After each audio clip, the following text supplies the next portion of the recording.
Evening, everybody. This is Cinnamon Noir. And this is the Ramen Shaman. I'm just having Zoe rock out a bit to this music. I like her crouching sprite. I cannot guarantee that I won't be doing more of that in the near future. Anyway, so now we're heading into Central Alwa, which is probably the biggest area of the overworld. It has connections to most of the other areas, as you'd expect from the name. We're running into a new enemy here, one of those pumpkin head guys who actually throws, I don't know what they are, nuts, rocks, something like that. But he's surprisingly accurate with them. Oh, and here's another new enemy, the wizard. I really like these guys, even though they're annoying. He looks like the black mage. Yeah, he also looks like the Wizrobes from Zelda, which is maybe a stronger source for this particular one, since this game's very Zelda-focused. I don't know, the Japanese seem to like something about characters whose faces are shrouded in shadow. Maybe it's because of ninjas. This game was made by Swedish people, though. Have enemies like those winged eye things. I feel like I've seen winged enemies eyes. like that in others. You mean like a... Yeah. There's one of those from Final Fantasy. Like that thing. Oh. That thing right there. Not to my knowledge, actually. There's something like that in Final Fantasy. I can't remember what it's called. Oh, Ahrimans, who are named after the evil god from Zoroastrianism, actually. But that's just a random fact. Interesting. But no, I don't recall a flying eyeball monster from Zelda. I've been trying to learn more about Zoroastrianism, actually. Yeah, it's interesting. But anyway, so this is a very central shortcut kind of area. It's going to be a long time till we activate that second shortcut on the right, but we will see it eventually. One thing I like about this game a lot is it's got a very intricate map. It doesn't seem like it at first, but you find a lot of shortcuts in this game. I can see that. And with the combination of shortcuts and warp points, it is a little bit like Dark Souls. I know everyone compares every game to Dark Souls, but... I think that's... Part of that's just me, because I love Dark Souls, and... It's not just you, Greg. I like... It's everybody. Well...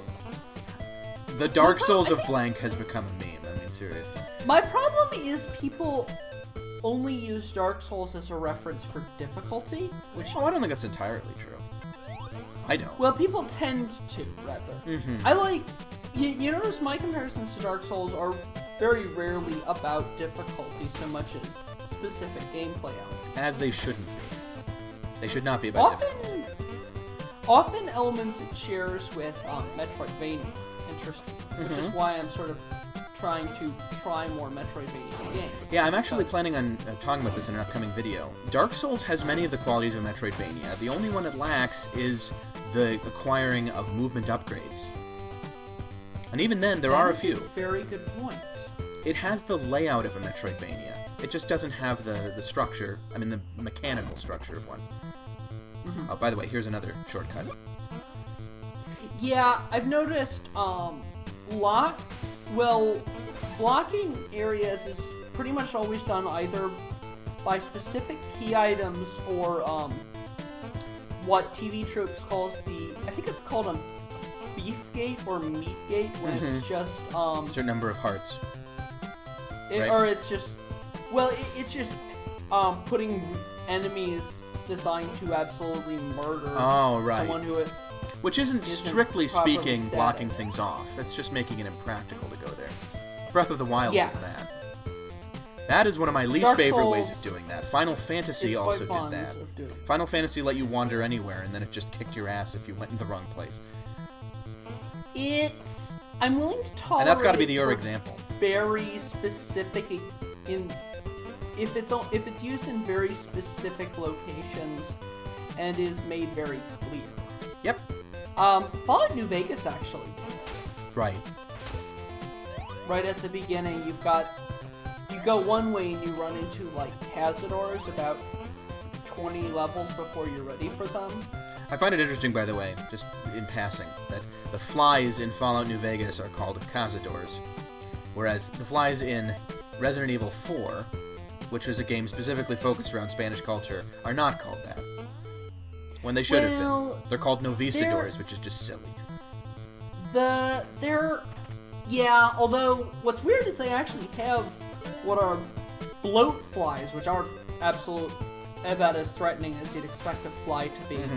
Cazadors are more like some kind of weird mutation of hornets. Oh, right. Hence the sting. Right. It's funny, Anyway, you go ahead.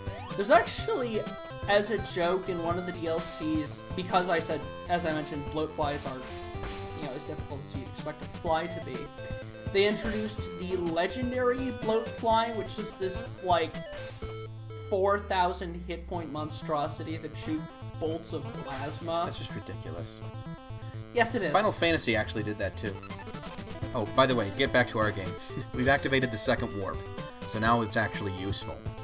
This warp, by the way, you'll use a lot, because not only is this a central location, but there's also a well right next to it. And the well, as we'll see soon, is very important. But this whole area, Central Alwa, it's really just a way to keep using that block that we got before. Although, I'm not sure you actually need to use it at any point, it just makes the platforming easier. If you time your jumps right, you can get through Central Alwa without the power. But why would you do that? It's so much more fun to create green blocks. Anyway, this is the area we were just in. It's just you can get a little orb here. And finally, we have the first orb level. I find platforming games that let you create physics objects interesting. I think the game Trine made that. This game actually makes extremely effective use of a small number of power-ups, in a way that a lot of games don't. There's only 3 major power-ups in this game, and arguably only 2 of them are really platforming-oriented. The third one's kind of strange. We'll get to it. Interesting. Anyway, so, Gloom Lake is our next area. Reminds me a lot of Castlevania II Simon's Quest, which, if anything, I think this game has more in common with that one than anything else. But this is sort of similar to the area in that game where you fight all the mermen, and it's really easy to fall into the water and lose all your hearts. Anyway, this lady talks to you about the 4 protectors. We already got the Vicious Keeper, so I'm reading first about Sea Monk, who's the one we're going to fight in this one, and Crimson Guardian and the Beholder, who is not like the one from Dungeons & Dragons, although that would be cool.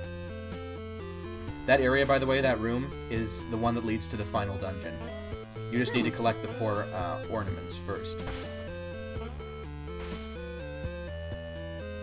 Yeah, Gloom Lake's kind of a curious area. Apart from that entrance to the final dungeon, and this entrance to the second dungeon, there's not a lot here. It's pretty much a straight shot forward, and, not a lot of optional things to collect. There is an area it leads to on the far right-hand side of the lake, but we're not going to get to that for a long while. So this is the second dungeon, the Shrine of Sea Monk. This, I would say, is the dungeon where the game starts getting kind of difficult, but not where it starts getting really interesting. That's the third dungeon, which really steps things up. This one's just kind of, almost brutal, I would say. This is a tough dungeon. Anyway, down here we meet this thief. This is the reason we got the copper coin in the first video, so that he would let us through. Oddly enough, he actually doesn't want it, but he opens the door anyway because we were a good sport. This is the empty flask. This is what the well is useful for. If you fill this with water, it will bring you back to life if you lose all 3 of your hit points. Basically, it doubles the effective range of your health. So here we're using these little bubbles to get around. In this room, there is that weird thing that is looking at you from inside the tunnel. I at first thought that was an enemy that would sort of come out and grab you if you were directly in front of it. Turns out that is not the case. Actually, it's just a background detail. It is totally harmless. I figured that out by standing in front of it for a very long time. And nothing happened.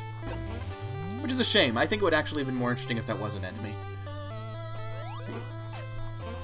Anyway, I was planning to go up there, but I completely missed. These little fireball shooting guys are probably one of the most annoying enemies in the game, because they just keep it up over and over again. And their projectiles are surprisingly hard to dodge. They're kind of like the Zoras from the original Legend of Zelda, back when they were called Zolas. But yeah, they put them a lot in later parts of the game where they're really annoying. nuance of Japanese pronunciation. Mm-hmm. I am still amazed that a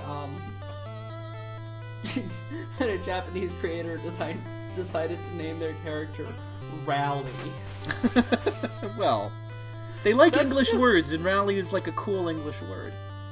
I guess it just seems weird to like go out of your way to find like the English word that would be probably the hardest English word for a Japanese speaker to It is pronounce funny to think of a properly. really crappy Japanese to English translator translating that name as Larry. Because it could happen, you know? In the original Oh, yeah. Devil May Cry, they translated Nero Angelo as Nello Angelo, which isn't even real Italian. I mean, how can you ruin the Italian of a, Japanese person? So his name was supposed to be I mean- Dark Angel, and instead it's just gibberish. So, here's a section boy. where you start learning to make short hops.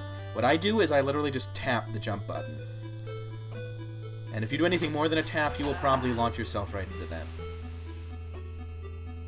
Were you about to say that seems really irritating?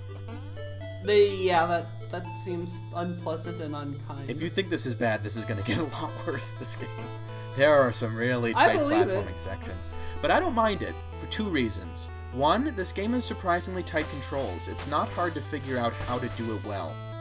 And the second is because I put on assist mode for this Let's Play, so I don't actually suffer the full consequences of dying. That assist mode was a really smart idea, by the way. It instantly made this Yeah. game way more playable for people who really don't want to deal with it. The creators said, Oh, yeah. well, this was intended to be played as a difficult game, where if you die in a room, you go back to the last save point. But my feeling is, screw that. It's the individual room challenges that should be tough. Anyway, this enemy, he's a little difficult. He's a lot like the red-eyed plant guy that we saw in Central Alwa. He'll summon up these projectiles and hurl them at you. Only he hurls them a lot more frequently. Still, if you can get up close to any enemy in this game, they're not really that hard to defeat, because they don't have many invincibility frames, so you can just wail on them. Later on, we'll get an item that makes that even easier. Anyway, so we're finding some keys in here. I believe there were keys in the first dungeon, but it was a lot simpler to find them. Here, for the first time, we're seeing places where you have to go out of the way of the main progression path to find a key. Which is very Zelda. I mean, about as Zelda as you get. That's the one sense in which I would say this game is not like Castlevania 2 Simon's Quest, because I believe the palaces there, I'm not even sure if they had keys. But if they did, they weren't hidden very well. So it's sort of like this game, the overworld is like Castlevania 2, and the dungeons are like Zelda.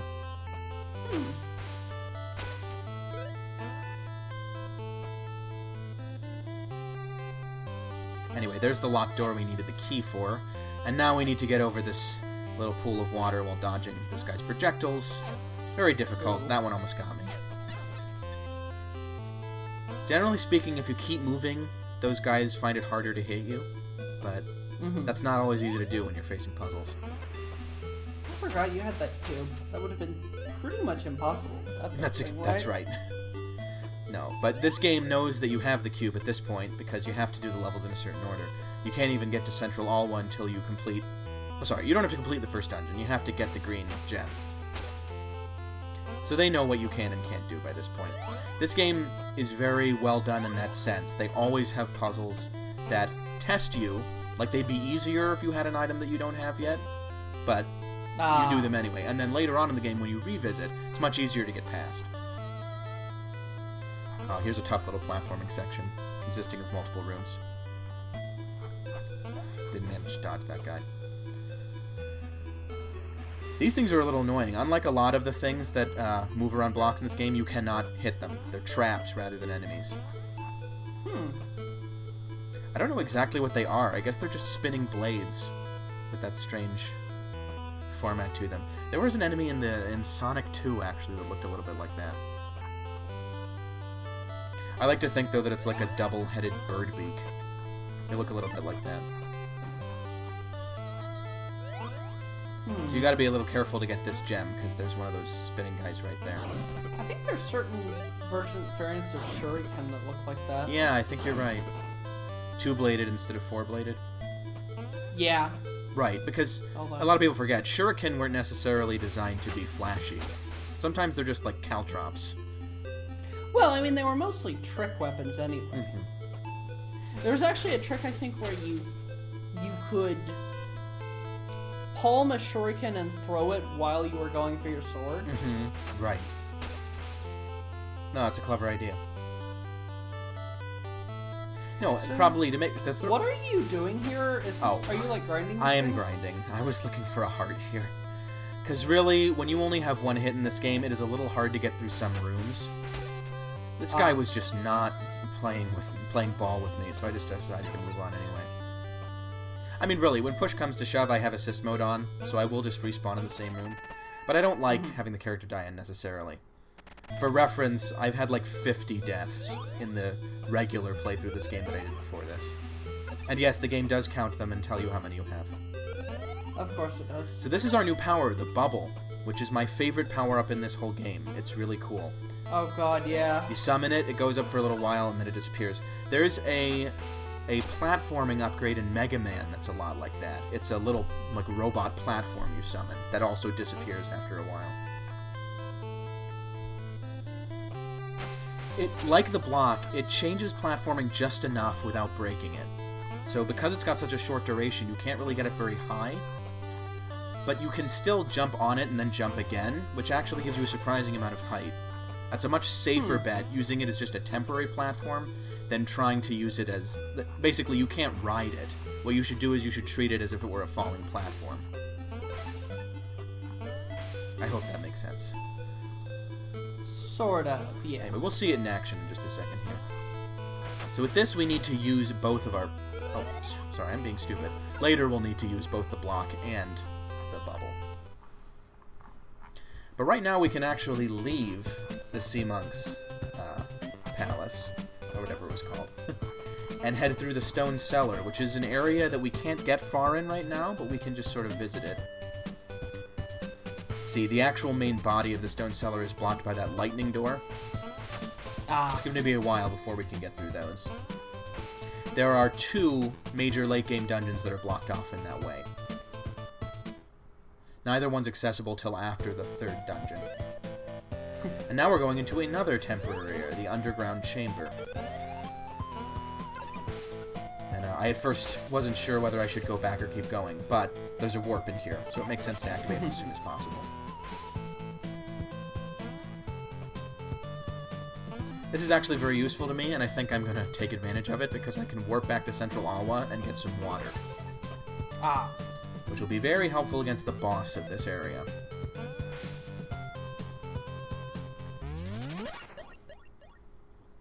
So there's the well. All you have to do next to it is press up, and it will fill your flask with water. It will also heal you if you've lost any health.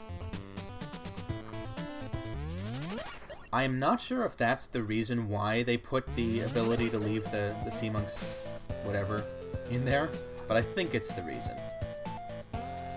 Because having just gotten the flask, they're now giving you a chance to get it without getting too much out of the way. I've heard some reviewers, complain that this game makes it too hard to go back and get the flask of water. I don't really agree with that, but I can kind of understand where they're coming from. There can be some backtracking in this game. But another thing they said is the character moves slowly, and I don't agree with that at all. I actually think this is a reasonably brisk pace for a character in a platforming game. That room. We cannot get through there yet.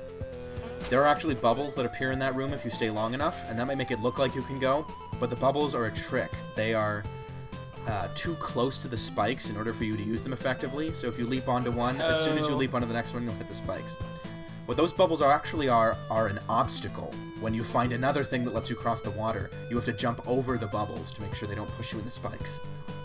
So it's a complete trick, because this whole time we've been using those naturally produced bubbles for platforming. Like, they actually help you. Those are the one set of bubbles in the game that hinder you. They just get in the way. Anyway, we're gonna head back. Apart from the warp, you really can't accomplish much here. You're stuck in the underground chamber with no way to... Sorry, there's one way to get back out to Central Alwa, but it doesn't really lead to progress. And in the Stone Cellar, we can barely do anything in. So we'll just head back to the Shrine of Sea Monk. Finally remember the actual name. And finish it off. Could have just waited, actually. Water benders. Say what? Water benders. Yeah, it's kind of weird. The water... Well, actually, there's water and there's electricity in this game. You know, lightning. But the green cube, I mean, I guess that could technically represent Earth. But I don't think of it as doing that because it's so obviously artificial. Yeah. One thing I didn't notice... Interesting. Yeah, one thing I didn't notice until this playthrough is that those enemies will damage your blocks, although they won't break them. Presumably they break them if you let them hit. That's right. Hit the 2 hits, I think, will do it. But you can actually break your blocks instantly by hitting them with the cane. Not that you want to. I mean, it doesn't actually have much benefit because you can also just respawn a block elsewhere, and that will cause the other one to disappear. There's no actual use for the ability to get rid of your blocks, but they put it in anyway. Maybe as an additional challenge, actually, because it's hard not to hit your blocks sometimes.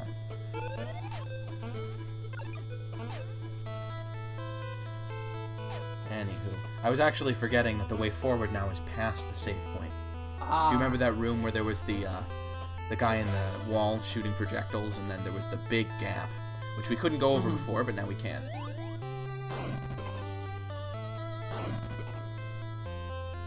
And get that key, which we definitely need. Nice. So we're approaching the final gauntlet of puzzle challenges in the shrine, and we'll be approaching the boss pretty soon. This one's a bit of a doozy. This is one of those, like, gauntlet of projectile rooms. I have no idea what that block is there for. You can destroy it, but there's, like, no reason to. Anyway, so you can put a block in front of that guy to take him out of the picture, but it is really hard to get through this next section without getting hit. I don't even try. I don't know why I summoned that block. I could have just gone straight on through and not get hit again, but whatever. And here we have an interesting puzzle. One of the first of several in this game, where you need to... So why'd you miss the key? I can't get under there, actually. It's too short for Zoe to get in. So what we need to do is we need to find a way to push it out using blocks. That's why we need to drop this block in the right way.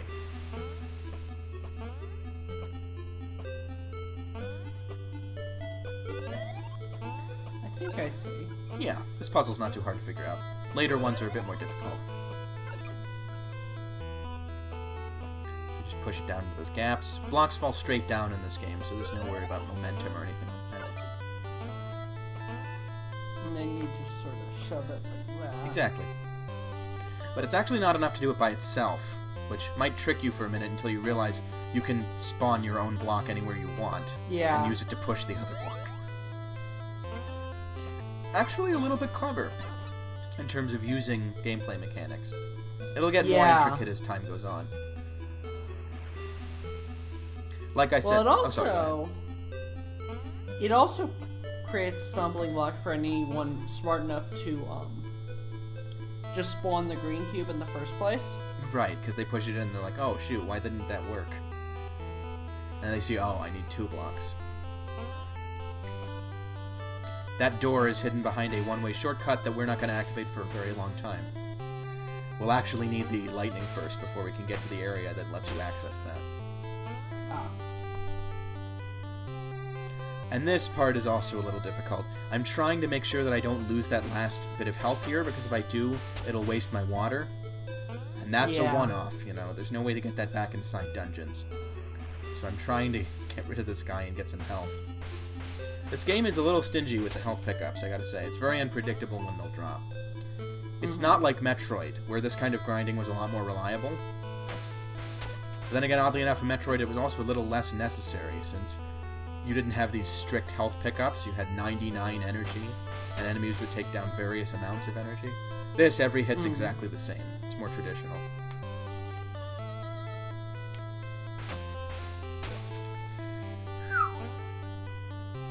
So, played any good games lately? Anyway. Iconoclast? Dark Souls 2? Yeah, the 2D Dark Souls thing is interesting to me, because I actually think that Dark Souls has a lot in common with Castlevania. The two games, the 2 series, I should say, are actually pretty similar in terms of the way they're organized. The big difference is that one is 3D combat and the other is 2D combat. Even the, like, boss-oriented structure is similar. Castlevania has that, too, in a lot of games. Well, there's a reason why Salt and Sanctuary felt so much like Metroidvania, just straight-up Metroidvania. Even though it clearly isn't one. But, well, I'm being stupid, actually. There are mobility upgrades in that game. Like the things that let you walk upside down. So that is, in fact, just a Metroidvania. More so than Dark Souls. Salt and Sanctuary actually does have a number of different mobility upgrades. Right. Dark Souls gates off content almost completely with shortcuts, whereas Salt and Sanctuary does it with both mobility stuff and shortcuts. Well, and they eventually give you the ability to teleport between bonfires, but... So here's Mr. Sea Monkey himself. He has the usual generic villain speech.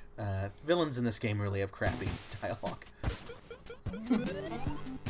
Anyway, this guy has those little projectiles. What you'll want to do is get up on the top of that, jump over him when he passes through, because you can't jump over him normally. Then get these into a pattern where you can dodge, and then you can start hitting him. But it's a little difficult to avoid damage here, because he will hit you again and again. And then he does this, which can only really be dodged by spawning your bubble at the right time. The sad thing about this guy, though, is that literally doing the wave. Yes. The sad thing about this guy, though, is that he's really vulnerable to spamming attack. Possibly the most disappointing boss in the entire game. I mean, at least the... He doesn't have... Sorry, I was going to say he doesn't have very much invulnerability after being... Exactly, and that's the problem. The almost complete lack of invincibility frames means you can just wail on this guy, and he'll hit you once for every 5 times you hit him.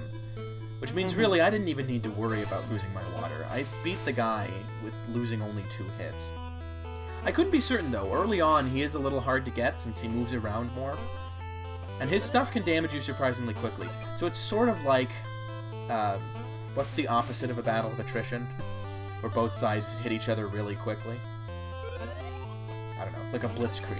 He can do a lot of damage to you, and you can do a lot of damage to him. So anyway, now that we're done, we can use our new power to get ourselves out of here, which we couldn't do before. You actually are stuck in the Shrine of the Sea Monk until you can get out of here. Which is one reason that they give you the ability to get out and go to the warp, is if you want to go to something else, like you're not willing to finish the level yet, they always give you one opportunity to get to a warp point so that you can leave the level that way. That's something that's consistent throughout the rest of the game, with one exception, which is the last dungeon. And there you'd kind of expect, you know, when you go into the final dungeon, they think you're going to want to finish it. Yeah. Oh, and here's that room we got into before. Although, we weren't able to get in from the other side. We can get in from this one, though. Nice. So that's another shortcut. It's an easy way to get into the... Oh, shoot. Well, that's death, too. So that's just an easy way to get to the lower levels, if you don't want to hop through all the original, on the first several rooms of the dungeon. Oh boy. There are a lot of other shortcuts. Does this have a live system? No, not at all. It just tracks how many times you died.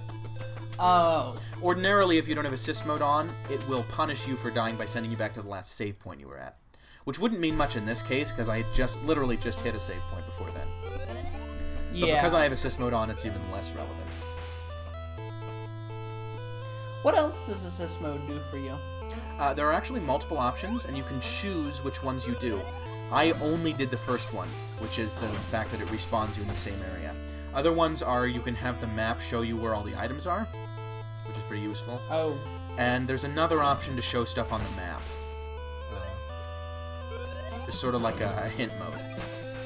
But all those things, when you turn on assist mode, you can turn on or off all those individual aspects of it separately. Which was a pretty thoughtful touch. That's pretty cool, actually. Yeah, I like it. Oh, this poor NPC. He says he spends most of his time talking to people who wander into his house for no reason. And he really likes his blue orb, which he found, so he hopes no one steals it. And then I accidentally talked to him again while I was in the process of stealing it, which would have been very awkward in a Fallout game, but not here. He'll never notice. His dialogue actually never changes, so I like to assume that he's just oblivious. And really, with most RPGs. If I have it and he thinks he has it, it's really a win-win, because he's happy just from thinking he has it.